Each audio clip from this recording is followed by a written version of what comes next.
Assalamualaikum warahmatullahi wabarakatuh. Halo semuanya teman-teman, selamat datang kembali bersama saya Ilo di channel Ilo Bercerita. Dan dimanapun teman-teman berada, semoga teman-teman selalu sehat dan berbahagia selalu. Amin, amin ya rabbal alamin. Pada kesempatan yang baik ini kami akan membawakan satu kisah dari Mas Andi. Penulis asal Jawa Timur ini sudah beberapa kisahnya ya kita bawakan di dalam channel Lilo Bercerita ini dan keren-keren buat kisahnya teman-teman. Tapi sebelum kita masuk ke dalam kisahnya, buat teman-teman mungkin yang belum subscribe ya, ayo diklik dulu dong tombol subscribe-nya, jangan lupa lonceng notifikasinya dinyalakan agar teman-teman selalu mendapatkan notifikasi dari konten-konten yang akan kami upload di setiap harinya. Untuk channel Ilo Bercerita ini kami upload setiap hari teman-teman ya, setiap jam 9 waktu Indonesia bagian Barat. Jam 9 malam waktu Indonesia bagian Barat teman-teman ya. Dan nggak pakai berlama-lama lagi ya, nggak pakai berbahasa-basi lagi, langsung saja kita menuju ke Jawa Timur.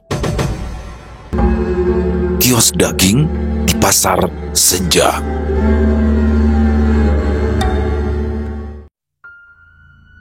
Hujan rintik-rintik mulai turun ketika Lia melangkah keluar dari angkot yang akan membawanya ke ujung kota. Pasar senja, begitulah pasar tradisional ini dikenal. Terletak agak terpencil dari pusat kota, Lia adalah seorang jurnalis muda yang baru saja menerima tugas dari kantornya untuk menulis artikel tentang kehidupan di pasar tradisional. Meskipun pada awalnya ia merasa jika tugas ini biasa saja, cerita-cerita seram yang didengarnya dari para pedagang membuatnya penasaran. Pasar senja sudah ada sejak puluhan tahun yang lalu, namun beberapa tahun belakangan ini mulai ditinggalkan oleh para pembeli. Banyak orang menghindari pasar ini karena merasa suasana di sana terasa menyeramkan, terutama saat senja mulai tiba. Ada yang mengatakan jika pasar ini dihantui oleh roh-roh penasaran. Ada juga yang menyebutkan tentang bayangan hitam yang kerap terlihat di sudut-sudut gelap pasar. Nah, ini pasarnya agak becek sih. Ya udah deh, aku sepertinya harus hati-hati nih biar nggak kepleset, ujar Lia dalam hati. Dia berjalan melewati gerbang masuk pasar. Ya, meskipun hari masih siang, langit yang mendung dan hujan yang turun membuat suasana tampak muram. Bau amis ikan dan aroma rempah-rempah bercampur menjadi satu. Dia mencoba mencari pedagang yang bisa ia ajak bicara untuk diwawancara. "Permisi Bu," sapa Lia kepada seorang wanita parubaya yang sedang merapikan dagangannya. "Perkenalkan Bu, saya Lia, jurnalis dari harian kota. Apa boleh saya wawancara sedikit tentang pasar ini?" Wanita itu menoleh, matanya menyipit seakan mencoba mengenali wajah Lia. "Maaf Mbak, memangnya ada keperluan apa ya? Kok pakai wawancara segala? Memangnya buat apa Mbak?" tanya ibu-ibu itu. "Jadi begini Bu, saya dapat tugas dari kantor untuk menulis artikel tentang pasar ini," jawabnya memberikan penjelasan. "Oh, Mbaknya wartawan ya? Boleh. Nama saya Bu Surti. Saya sudah jualan di sini sejak pasar ini baru buka," jawab ibu-ibu berusia sekitar 50 tahunan tersebut. Dia mengangguk, ia mulai mencatat di buku kecilnya. Baik. Apa yang membuat ibu tetap bertahan di sini meskipun banyak orang yang bilang kalau pasar ini menyeramkan?" Bu Surti terdiam sejenak, matanya menerawang ke sudut pasar yang gelap. Memang benar sih Mbak, banyak cerita serem di dalam pasar ini. Ya tapi kalau buat saya, ini kan sudah seperti rumah kedua Mbak. Saya tahu kapan harus berhati-hati dan saya juga tahu kapan harus pergi sebelum gelap tiba. Dia mulai tertarik dengan jawaban si ibu. Apa ibu pernah mengalami kejadian aneh atau kejadian yang menyeramkan di sini?" tanya Lia penasaran. Bu Surti menghela nafas panjang seolah mengingat sesuatu yang berat. "Banyak sekali Mbak. Nah, tapi salah satu yang paling saya ingat itu adalah tentang Pak Tejo," jawab Bu Surti sambil matanya menerawang jauh ke depan. "Pak Tejo? Apa ibu bisa jelaskan Pak Tejo itu siapa dan apa yang terjadi sama dia?" tanya Lia antusias. "Pak Tejo itu penjaga malam di sini Mbak. Nah, dia sering cerita ke saya, sama yang lainnya juga, kalau dia itu sering melihat bayangan hitam yang berkeliaran ketika pasar ini sudah tutup. Suara-suara aneh, ya seperti suara orang yang menangis atau yang tertawa, itu sering terdengar, tapi nggak ada wujudnya. Liam mulai merasakan bulu kuduknya meremang. Ah, selain itu, apa ada kejadian lain lagi yang lebih spesifik yang ibu ingat? Tanya Lia lagi, berusaha mencari informasi lebih dalam. Bu Surti mengangguk pelan.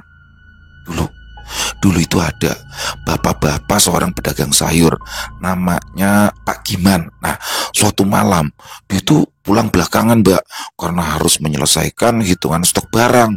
Nah, besok paginya loh, dia itu ditemukan tewas di lapak dagangnya.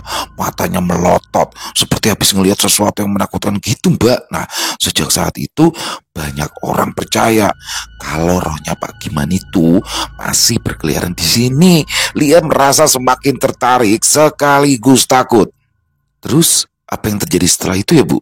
Nah, pasar mulai sepi, banyak yang pindah. Tapi ya sebagian dari kami yang sudah tua dan tidak punya tempat lain ya, mau tidak mau ya tetap bertahan loh, Mbak. Kami juga percaya selama kami menghormati mereka yang tidak terlihat, ya mereka juga tidak akan mengganggu kami, toh. Begitu ya, Bu. Baik, Bu. Terima kasih ya atas waktu yang sudah bersedia Ibu luangkan untuk saya. Saya mohon pamit dulu, tapi insya Allah besok saya akan kembali lagi ke sini. Dia menutup bukunya, ia merasa cukup untuk hari ini. Ia juga berterima kasih kepada Bu Surti dan berjanji akan kembali lagi untuk menggali lebih banyak cerita. Oh iya, hati-hati di jalan ya, jawab Bu Surti ramah. Saat Lia berjalan keluar pasar, langit semakin gelap dan hujan mulai deras. Lia merasakan ada sesuatu yang mengawasinya dari kejauhan, namun ia berusaha untuk mengabaikannya.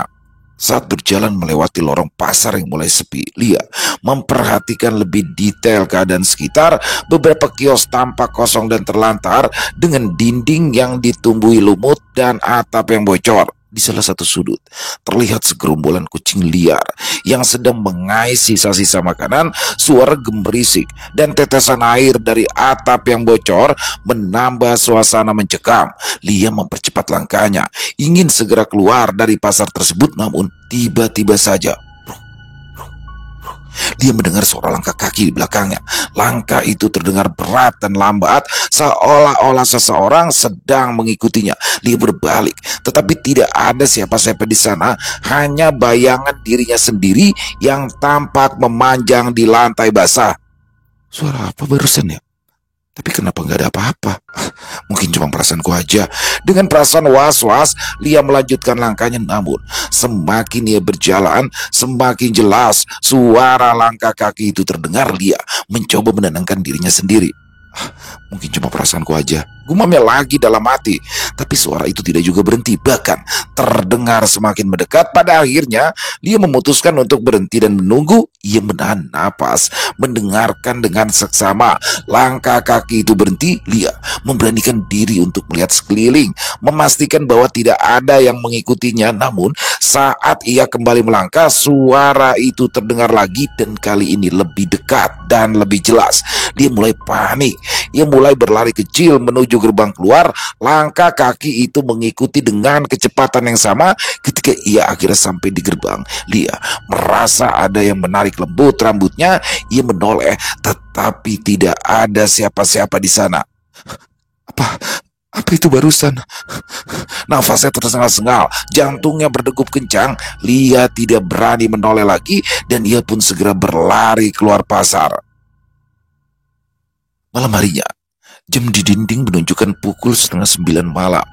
Dia duduk di dalam kamar kontrakannya, menulis artikel sambil memikirkan kembali cerita-cerita yang didengarnya. Rasa penasaran mendorongnya untuk mencari tahu lebih dalam tentang Pak Giman dan misteri di pasar senja. Dia merasa ini bukan sekedar tugas biasa, tetapi sebuah panggilan untuk mengungkap rahasia yang terkubur di tempat itu.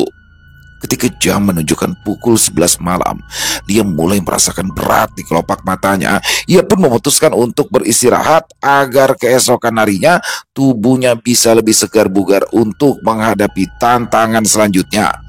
Ia menutup laptopnya, beranjak ke tempat tidur. Namun sebelum ia benar-benar tertidur, suara-suara aneh mulai terdengar dari dapurnya. Seperti suara langkah kaki yang diseret pelan, hampir tidak terdengar. Lia membuka matanya. Jantungnya berdegup kencang.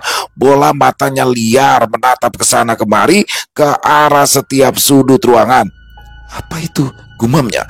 Mencoba menguatkan diri, ia bangkit perlahan, berjalan menuju dapur dengan tangan gemetar. Namun saat ia menyalakan lampu, tidak ada siapa-siapa di sana, hanya keheningan yang menyambutnya. Dia menarik nafas lega. Mungkin itu hanya imajinasinya saja. Namun ketika ia kembali ke tempat tidur, suara itu kembali terdengar, kali ini lebih dekat. Seperti berada di dalam kamarnya, dia membalikkan badan. Dan saat itu ia melihat sesuatu yang membuatnya membeku. Di sudut kamar berdiri seorang pria dengan mata terbuka lebar, menatapnya dengan tatapan kosong. Pakaian pria itu basah seperti habis kehujanan dan tubuhnya nampak kaku. Lia mengenali wajah itu dari foto-foto lama yang ia lihat di pasar. Ya, itu adalah Pak Giman. Lia berteriak sambil menutup rapat-rapat wajahnya. Namun suaranya tertahan di tenggorokan. Suara itu perlahan menghilang, meninggalkan dingin yang terasa menusuk di kamar Lia.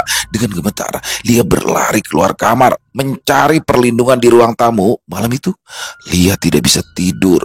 Ia terus terjaga, matanya terbuka lebar, menatap setiap bayangan yang bergerak. Lia tahu ini bukan sekedar tugas jurnalis biasa. Ini adalah awal dari perjalanan untuk mengungkap kebenaran yang lebih dalam dan lebih menakutkan dari yang ia bayangkan. Keesokan paginya, Lia memutuskan untuk kembali ke pasar. Meski diliputi rasa takut, ia tahu bahwa ia harus mendapatkan jawaban. Ia menghubungi teman sekantornya, Rina, untuk menemaninya. Halo Rin, nanti kamu ikut aku ya ke Pasar Senja. Aku ada tugas nih buat nulis artikel tentang pasar itu, pinta Lia pada temannya. Pasar Senja ya? Boleh deh. Ya aku mau. Lagi pula aku juga penasaran sih sama pasar itu. Soalnya aku tuh beberapa kali denger lu tentang rumor di pasar itu. Rina yang juga penasaran dengan cerita-cerita seram di Pasar Senja setuju untuk ikut. Ketika itu, saat mereka tiba di pasar, suasana tampak lebih ramai dibandingkan hari sebelumnya. Para pedagang sibuk dengan aktivitasnya, namun beberapa di antaranya terlihat memperhatikan mereka dengan tatapan berbeda. Lia dan Rina mulai berjalan menuju ke kios Bu Surti. Mereka menemui Bu Surti yang sedang menyiapkan dagangannya. Bu Surti, perkenalkan ini teman saya, Rina, kata Lia memperkenalkan. Kami ingin mendengar lebih banyak lagi cerita tentang pasar ini. Bu Surti tersenyum ramah kepada Rina. Ya Mbak, silakan duduk dulu. Saya punya banyak cerita untuk bisa kalian dengar. Lia dan Rina lalu duduk di bangku kecil di depan kios Bu Surti. Mereka mendengarkan dengan seksama ketika Bu Surti mulai bercerita tentang berbagai kejadian aneh yang pernah terjadi di pasar tersebut. Begitu, suasana Pasar Senja sedikit lebih cerah. Meskipun awan kelabu masih menggantung di langit, masing-masing pedagang terlihat sibuk menawarkan dagangannya masing-masing kepada orang-orang yang berlalu lalang. Sedangkan Lia dan Rina yang kala itu duduk di depan kios Bu Surti menunggu kelanjutan cerita-cerita seram yang pernah terjadi di pasar ini. Jadi setelah kejadian dengan Pak Giman, apa ada kejadian-kejadian aneh lain yang pernah terjadi di sini, Bu? Tanya Lia dengan penuh antusias. Bu Surti mengangguk pelan. Oh banyak. Pasar ini memang penuh dengan misteri. Nah, salah satu cerita yang paling seram sih ya, yaitu tentang si penjual daging. Namanya Pak Dharma. Jawabnya sambil sesekali merapikan dagangan di meja. Rina, yang sedari tadi mendengarkan dengan seksama, penasaran. Ia pun lalu bertanya, memangnya apa yang terjadi sama Pak Dharma ya Bu? Pak Dharma itu pedagang daging yang sudah cukup lama dagang di pasar ini. Dia itu berjualan di sini sejak ia masih muda. Suatu malam, dia itu memutuskan untuk membersihkan kiosnya sendirian. Tidak ada yang tahu pasti apa yang terjadi. Tapi keesokan harinya, dia ditemukan tergeletak di depan kios dengan wajah pucat dan matanya yang terbuka lebar. Sejak saat itu, kiosnya selalu sepi dan banyak yang bilang mereka itu mendengar suara-suara aneh dari dalam kios kalau hari sudah petang. Jelas Bu Surti, Lia merasakan bulu kuduk yang meremang. Apa ada yang pernah melihat sesuatu di kios Pak Dharma setelah kejadian itu? Bu Surti mengangguk. Beberapa pedagang bilang, mereka itu melihat bayangan hitam yang berkeliaran di sekitaran kios Pak Dharma. Kadang-kadang juga suara gemertak daging yang dipotong. Itu bisa kedengeran loh, meskipun tidak ada orang di sana. Banyak orang percaya kalau itu adalah rohnya Pak Dharma yang masih gentayangan. Ya, tapi kalau saya pribadi ya tidak yakin apa itu benar rohnya Pak Dharma atau bukan. Lia dan Rina saling berpandangan, merasakan ketakutan yang sama, namun rasa penasaran mereka lebih kuat dari rasa takutnya. Mereka memutuskan untuk menyelidiki lebih lanjut tentang kios Pak Dharma. Setelah berterima kasih kepada Bu Surti, mereka berjalan menuju ke kios yang dimaksud. Kios Pak Dharma terletak di sudut pasar yang agak gelap dan sepi. Pintu kios itu tertutup rapat dan dari luar terlihat tanda-tanda lapuk di kayunya. Lia mencoba membuka pintu namun terkunci. Mereka melihat sekeliling mencari cara untuk masuk. Lia, gimana kalau kita tanya penjaga pasar aja ya? Mungkin aja dia punya kunci cadangan, usul Rina. Oh iya, bener juga ya. Yaudah yuk, ayo. Lia setuju dengan Rina. Mereka lalu mencari penjaga pasar. Tak lama kemudian mereka menemukan Pak Tejo, sang penjaga malam yang sering disebut-sebut oleh Bu Surti. Pak Tejo adalah seorang pria tua dengan wajah yang nampak ramah. Permisi Pak Tejo, kami dari harian kota yang ingin menulis artikel tentang pasar ini, dan kami mendengar cerita tentang kios Pak Dharma. Apa kami boleh masuk untuk melihat-lihat? Tanya Lia dengan sopan. Pak Tejo menghela nafas. Ia nampak ragu. Kios itu angker loh nak. Ya tapi kalau kalian benar-benar pengen tahu, saya bisa bukakan pintunya untuk kalian. Tapi hati-hati ya, pesan Pak Tejo. Pak Tejo lalu mengeluarkan kunci dari sakunya dan membuka pintu kios Pak Dharma. Ketika pintu terbuka, bau anyir daging langsung menyeruak keluar membuat Lia dan Rina mual. Mereka lalu melangkah masuk dengan hati-hati, melihat sekeliling dengan seksama. Di dalam kios terlihat beberapa alat potong daging yang berkarat dan meja kayu yang penuh noda dada kering. Lia mengeluarkan kamera dan mulai mengambil gambar, sementara Rina menyalakan senter untuk menerangi sudut-sudut gelap kios. Gak ada yang aneh di sini, gumam Rina. Namun tiba-tiba saja lampu senter Rina berkedip-kedip dan mati. Rina mencoba menyalakan kembali, tapi senter itu kini tidak berfungsi. Kenapa matinya pas di sini sih? Kata Lia sambil merinding. Mereka lalu memutuskan untuk menggunakan lampu dari ponsel mereka untuk melihat lebih jelas. Saat mereka menyinari meja potong, terlihat sesuatu yang aneh. Ada goresan-goresan di kayu meja yang tampak seperti tulisan namun sangat samar. Rin, lihat deh, panggil Lia. Mereka mencoba membaca tulisan itu, tapi terlalu buram.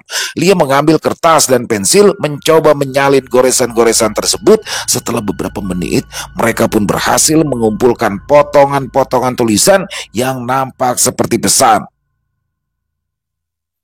Hati-hati di kalam pasar senja. Apa maksudnya ya? Tanya Rina bingung. Lia menggerutkan kening, mencoba berpikir. Mungkin ini seperti peringatan dari Pak Dharma sebelum dia meninggal. Tapi kenapa nggak selesai ya? Apa yang terjadi sama huruf-huruf ini? Gumam Lia. Mereka pun melanjutkan penyelidikan di kios tersebut, tapi tidak juga menemukan petunjuk lain. Pada akhirnya mereka memutuskan untuk keluar dan berterima kasih kepada Pak Tejo yang telah membantunya. Di malam harinya, Lia dan Rina duduk di kontrakan mencoba menyusun kembali informasi yang mereka dapatkan. Mereka merasa ada sesuatu yang lebih besar dan lebih gelap yang tersembunyi di pasar senja. Lia, kita harus kembali besok deh dan mencari tahu lebih banyak, kata Rina dengan penuh semangat. Lia mengangguk setuju. Ya, kita juga sepertinya perlu bicara dengan lebih banyak pedagang dan mungkin menemukan seseorang yang tahu lebih banyak tentang Pak Dharma. Di hari berikutnya, mereka pun kembali ke pasar tersebut dengan bersemangat. Mereka memutuskan untuk menemui beberapa pedagang lain yang mungkin memiliki informasi tambahan. Salah satu pedagang yang mereka temui adalah Pak Budi, seorang penjual rempah yang sudah berjualan di pasar itu selama lebih dari 30 tahun. Permisi Pak, saya lihat dan ini teman saya Rina. Kami kesini karena ada tugas dari kantor untuk menulis artikel tentang pasar ini. Nah, kebetulan kemarin saya sudah sempat mewawancarai Bu Surti dan Pak Tejo. Kalau Bapak berkenan, apa boleh saya mewawancarai Bapak? Tanya Lia sambil tersenyum ramah. Tentu nak. Ayo, silakan duduk.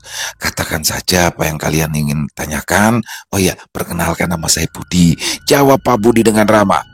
Baik Pak Budi. Apa Bapak mengenal Pak Dharma dengan baik? Tanya Lia. Pak Budi mengangguk. Oh tentu saja. Dia itu teman baik saya loh. Kami itu sering ngobrol dan minum kopi bareng di pagi hari sebelum pasar ramai. Apa Bapak tahu tentang sesuatu yang aneh mengenai kematian Pak Dharma? Tanya Rina dengan hati-hati. Pak Budi menghela nafas tampak berat sambil mengingat-ingat. Pak Dharma itu memang sering cerita tentang hal-hal aneh yang dialami di kiosnya. Suara-suara aneh, bayangan-bayangan yang bergerak sendiri. Ya tapi kami semua pikir itu hanya imajinasinya saja. Sampai akhirnya ya beliau ditemukan tewas dengan cara yang cukup aneh dan tragis. Lia dan Rina saling berpandangan, merasa ada benang merah yang mulai terjalin. Apakah ada kejadian aneh lain yang Bapak alami di pasar ini? Tanya Lia. Pak Budi terdiam sejenak kemudian mulai bercerita. Sebenarnya semenjak kematian Pak Dharma, banyak dari kami yang mengalami hal-hal aneh. Pernah loh suatu malam saya itu harus tinggal lebih lama di pasar karena ada pesanan besar yang harus diselesaikan. Nah saat itu saya itu dengar suara gemerisik air di belakang kios saya. Saat saya periksa itu tidak ada apa-apa, tapi suara itu terus ada, bahkan semakin keras. Nah akhirnya saya memutuskan untuk pulang lebih awal. Dan sejak saat itu saya itu udah berani lagi tinggal di pasar sampai malam. Ngeri. Cerita Pak Budi semakin memperkuat keyakinan Lia dan Rina bahwa ada sesuatu yang salah di pasar senja. Mereka berterima kasih kepada Pak Budi dan melanjutkan pencarian mereka ke pedagang yang lain. Selanjutnya mereka bertemu dengan Mbok Mina, seorang penjual bunga yang selalu tersenyum ramah. Mbok Mina, apa ibu pernah mendengar tentang kejadian aneh di pasar ini? Tanya Lia. Bu Mina tertawa kecil, tapi matanya menunjukkan sesuatu yang berbeda.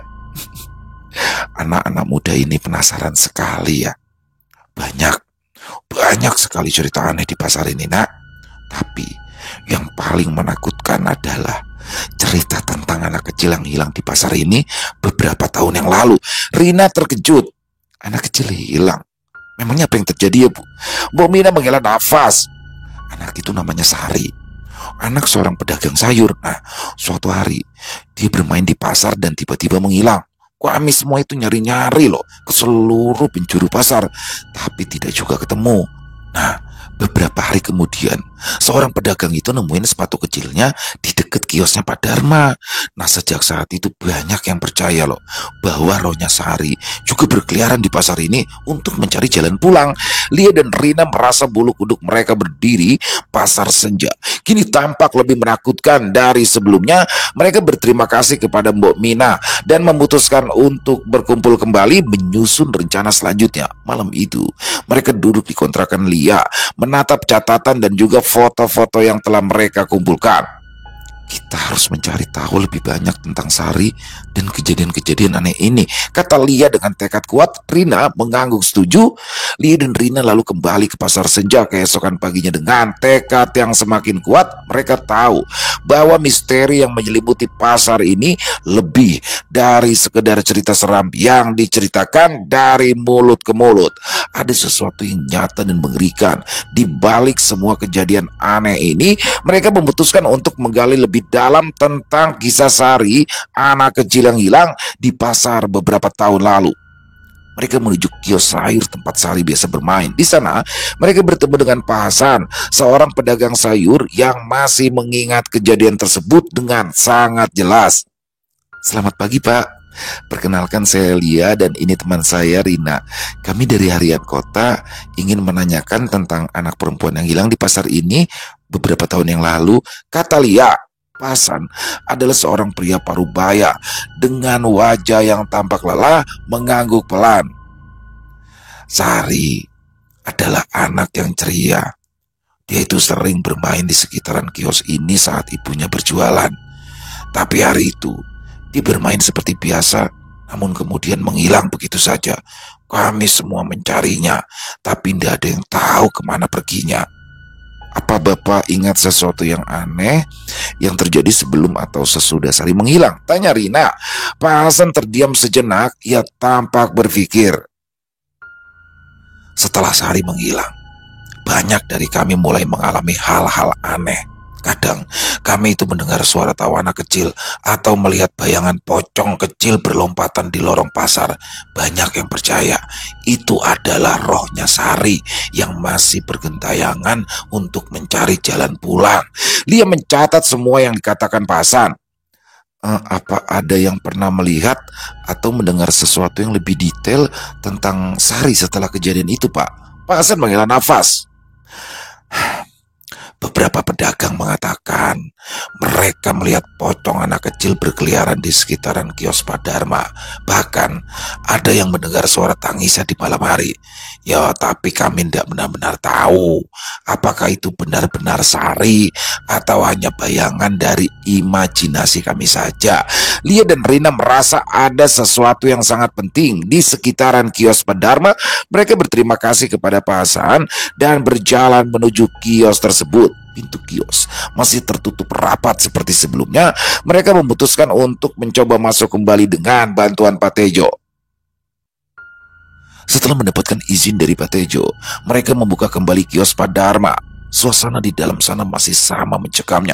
Bau anyir daging masih terasa dan goresan-goresan di meja kayu masih tampak samar. Lia dan Rina mulai mencari petunjuk baru yang mungkin terlewatkan sebelumnya. Lia mencoba mengingat-ingat tulisan samar yang mereka temukan sebelumnya.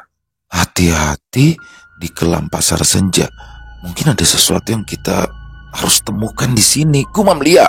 Mereka mulai memeriksa setiap sudut kios dengan teliti. Rina menemukan sebuah laci kecil di bawah meja potong. Laci itu terkunci, tapi mereka berhasil membukanya dengan menggunakan pisau yang mereka temukan di sekitaran kios. Di dalam laci, mereka menemukan sebuah buku catatan tua yang tampak berdebu dan kusam. Lia membuka buku catatan tersebut dan menemukan bahwa itu adalah catatan harian Pak Dharma. Banyak halaman yang sudah pudar, tapi beberapa tulisan masih bisa terbaca. Mereka mulai membaca catatan itu dengan hati-hati. 10 Juli 2017. Hari ini aku mendengar suara aneh lagi, seperti suara langkah kaki kecil. Aku yakin itu bukan tikus. Apa mungkin itu Rosari? Aku harus lebih berhati-hati. 15 Juli 2017. Suara itu semakin sering terdengar. Malam ini aku melihat pocong kecil melayang di sekitar kios.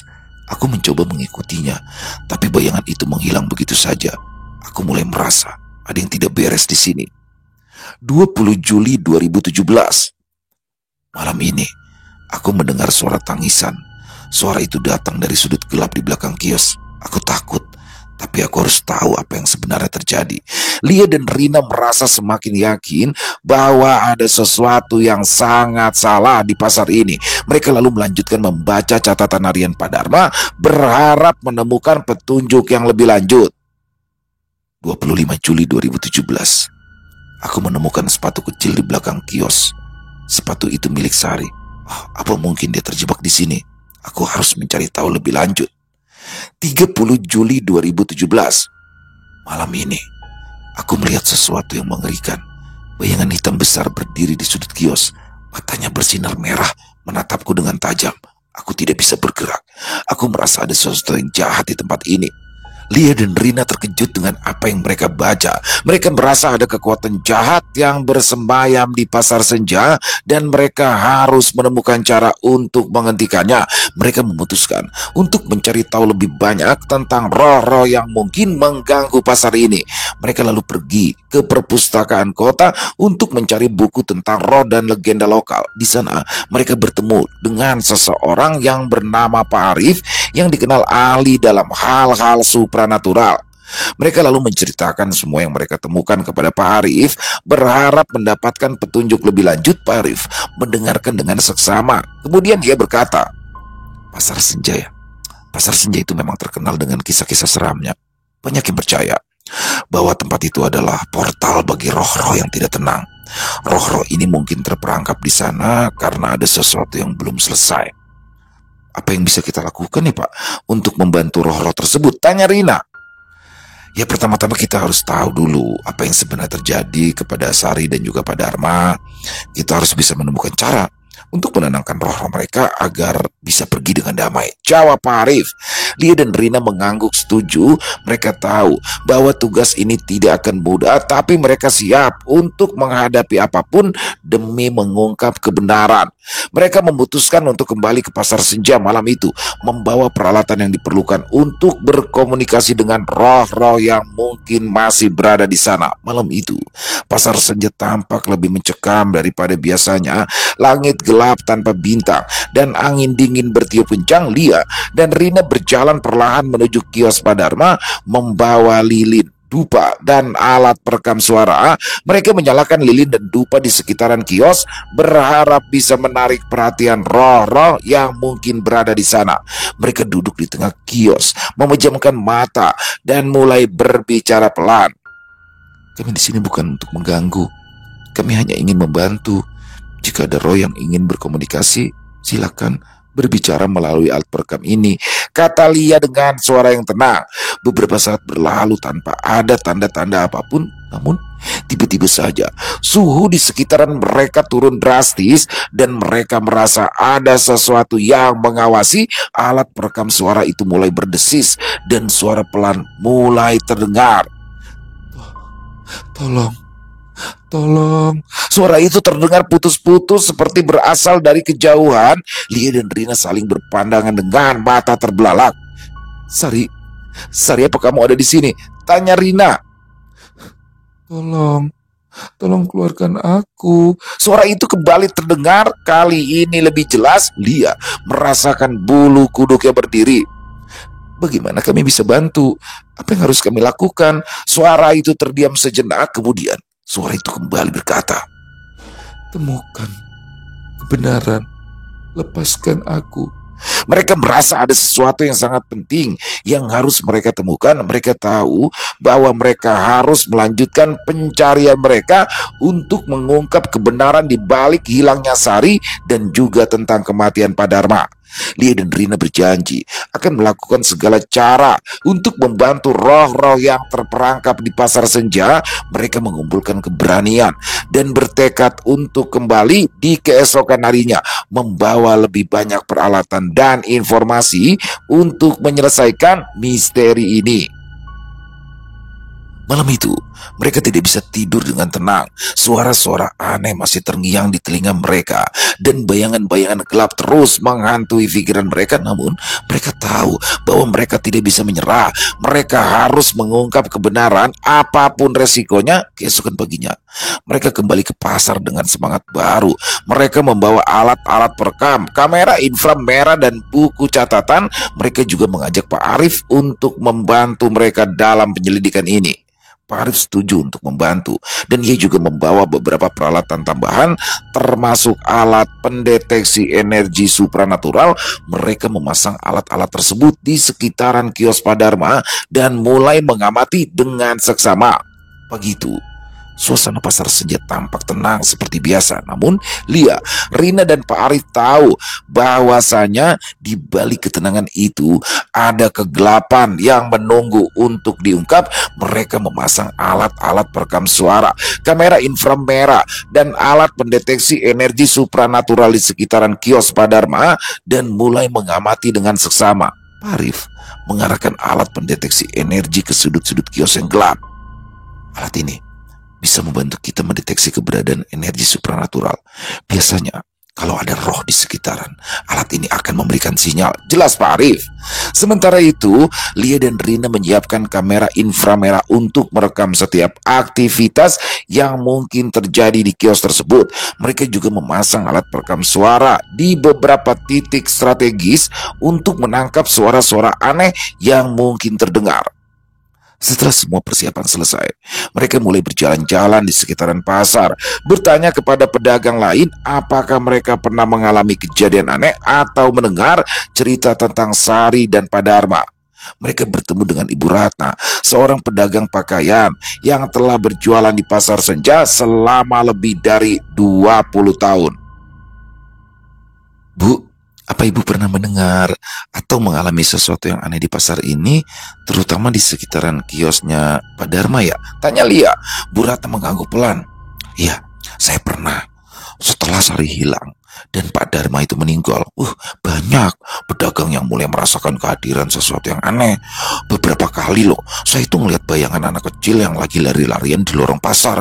Habis itu, jarak beberapa menit, anak kecil itu berubah mbak, jadi pocong dan sering terbang melayang nakut-nakuti orang.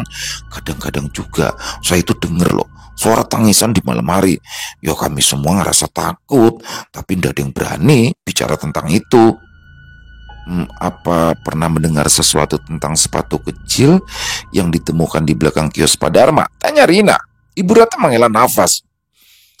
Iya, sepatu itu milik Sari. Saya ingat betul sepatu itu karena saya yang memberikannya sebagai hadiah ulang tahun. Nah, setelah sepatu itu ditemukan, banyak yang percaya bahwa roh Sari itu sudah terperangkap di pasar ini. Tapi kami tidak tahu bagaimana cara membebaskannya. Lia dan Rina berterima kasih kepada Bu Ratna dan mereka kembali ke kios Pak Dharma dengan informasi baru. Mereka merasa semakin yakin bahwa Rosari benar-benar terperangkap di Pasar Senja dan mereka harus menemukan cara untuk membebaskannya. Malam itu, mereka berkumpul di kios Pak Dharma bersama Pak Arif. Mereka mulai menyalakan lilin dan dupa di sekitaran kios, menciptakan suasana yang tenang dan hening. Mereka duduk di lantai, memejamkan mata, dan mulai berbicara pelan, mencoba untuk berkomunikasi dengan Rosari. Sari, jika kamu memang ada di sini, tolong berikan kami tanda petunjuk, kata Lia dengan suara lembutnya. Beberapa saat berlalu tanpa ada tanda-tanda apapun, namun tiba-tiba saja alat perekam suara mulai berdesis dan suara tangisan pelan terdengar. Suhu di sekitar mereka turun drastis dan mereka merasa ada sesuatu yang mengawasi mereka. Sari, kami ingin bantu. Tolong beritahu kami apa yang harus kami lakukan, lanjut Rina. Suara tangisan itu semakin keras dan bayangan kecil tampak bergerak di sudut kios. Lia dan Rina merasakan bulu kuduk mereka berdiri, tapi mereka tetap berusaha tenang. Pak Arif mengarahkan alat pendeteksi energi ke arah bayangan tersebut dan alat itu mulai berbunyi menandakan adanya energi supranatural. Tolong temukan aku, lepaskan aku. Suara pelan itu terdengar lagi dan kali ini lebih jelas. Lia dan Rina saling berpandangan, merasa ada sesuatu yang sangat penting yang harus mereka temukan. Mereka tahu bahwa mereka harus melanjutkan pencarian mereka untuk mengungkap kebenaran di balik hilangnya Sari dan juga tentang kematian Pak Dharma.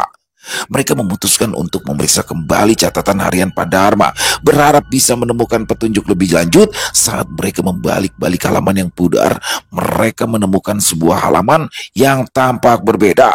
Halaman itu berisi gambar-gambar aneh dan simbol-simbol yang tidak mereka mengerti. Pak Arif mulai melihat gambar-gambar tersebut dengan cermat. Ini sepertinya adalah simbol-simbol kuno yang sering digunakan dalam ritual untuk berkomunikasi dengan roh. Apa mungkin Pak Dharma mencoba melakukan sesuatu untuk membantu Sari sebelum dia meninggal ya? Lalu, apa yang bisa kita lakukan dengan simbol-simbol ini, Pak? Tanya Lia. Kita bisa mencoba menggunakan simbol-simbol ini untuk memanggil Rosari dan membantu membebaskannya, jawab Pak Arif. Tapi ingat, kita harus sangat berhati-hati karena ritual ini bisa sangat berbahaya jika sampai tidak dilakukan dengan benar. Lia dan Rina merasa sedikit ragu, tapi mereka tahu bahwa ini mungkin adalah satu-satunya cara untuk membantu Sari. Mereka memutuskan untuk melanjutkan ritual tersebut dengan bantuan Pak Arif. Mereka mulai menggambar simbol-simbol tersebut di lantai kios dengan menggunakan kapur, menyalakan lilin serta dupa di sekelilingnya. Mereka duduk di dalam lingkaran simbol tersebut, memejamkan mata dan mulai melafalkan mantra yang tertulis di catatan harian Pak Dharma. Suara angin mulai berhembus kencang dan suasana di sekitar mereka semakin mencekam. Tiba-tiba saja mereka mendengar suara tawa anak kecil yang menyeramkan dan bayangan hitam besar muncul di sudut kios. Lia, Rina, dan Pak Arif mulai merasakan ketakutan yang luar biasa, tapi mereka tetap melanjutkan ritual tersebut. Mereka memanggil-manggil nama Sari dan meminta roh jahat yang mungkin menahannya untuk melepaskannya. Bayangan hitam itu mendekat, matanya bersinar merah, menatap mereka dengan tajam.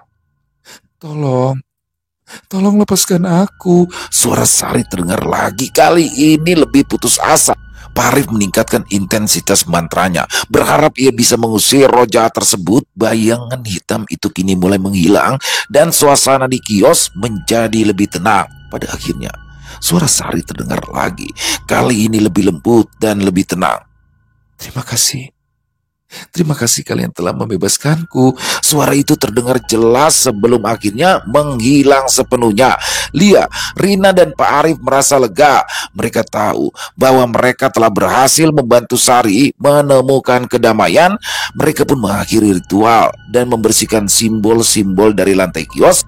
Mereka merasa bahwa pasar senja akhirnya bisa kembali tenang tanpa gangguan roh-roh yang tidak tenang. Keesokan paginya, mereka pun kembali ke pasar dengan perasaan lega dan bahagia. Mereka berbicara kepada para pedagang dan memberitahu mereka bahwasanya roh Sari telah menemukan kedamaian. Para pedagang merasa lega dan berterima kasih kepada Lia, Rina, dan Pak Arif atas usaha mereka. Pasar senja pun kembali ramai seperti biasa. Tapi kali ini dengan suasana yang lebih cerah dan tenang.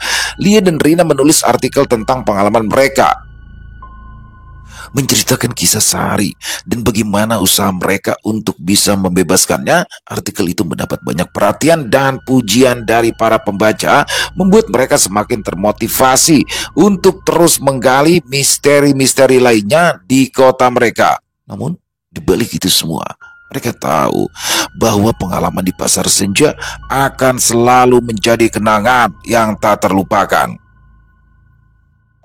Selesai. Luar biasa. Kisah dari Mas Andik ini sungguh luar biasa.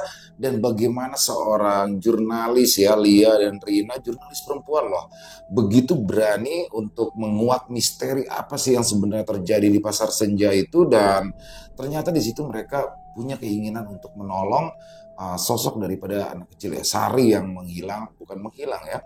Jadi seperti tertawan di situ roh atau arwahnya, sehingga mereka dengan keikhlasan menolong dan atas bantuan dari Pak Arif juga, Lia dan Rina dibantu dengan Pak Arif, pada akhirnya bisa membebaskan Sukma daripada Sari. Keren banget ini kisahnya di sini. Tapi mungkin teman-teman akan ada pertanyaan ya, sebenarnya apa sih yang terjadi? Tapi kalau saya mencoba mengulik kisah dari barusan ini ya, kisah dari Mas Andik barusan, bagaimana sosok Pak Dharma sebagai si tukang daging ini tadinya, ini versi saya tapi ya, tadinya dia ingin mencoba untuk menolong juga nih Sukma daripada Sari karena rasa ibanya, karena dia juga kenal, tapi ternyata gagal sehingga dia harus meregang nyawa.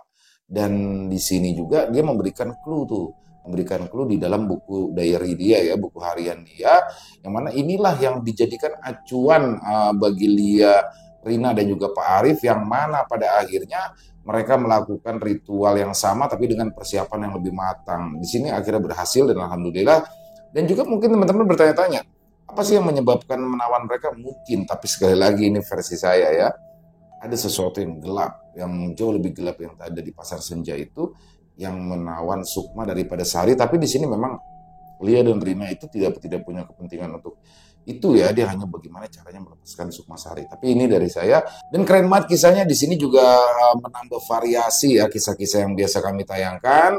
Dan sekali lagi terima kasih untuk Mas Andik atas kisah yang luar biasanya. Ditunggu lagi kisah-kisah keren selanjutnya. Dan buat teman-teman para pecinta penikmat horor misteri, semoga terhibur ya dengan kisah barusan. Buat yang punya pendapat lain, yang punya komentar lain tentang kisah barusan, silakan bisa menuliskannya di dalam kolom komentar, ataupun hanya sekedar saling menyapa, silakan. Insya Allah kami akan menjawabnya satu persatu. Dan buat teman-teman mungkin yang suka dengan kisahnya barusan, silakan bisa diklik tombol like-nya ya. Tombol jempolnya boleh juga dong di-share link videonya ini ke teman-teman yang lain agar juga ikut merasa terhibur. Dan kami juga ingin mengucapkan terima kasih kepada seluruh teman-teman yang sudah selalu hadir setiap harinya, yang sudah selalu mendukung channel kami, karena teman-teman lah kami selalu bersemangat berkarya di setiap harinya. Buat yang belum subscribe, sekali lagi yuk, diklik dong tombol subscribe-nya, jangan lupa lonceng notifikasinya dinyalakan, agar teman-teman selalu mendapatkan notifikasi dari konten-konten yang akan kami upload di setiap harinya.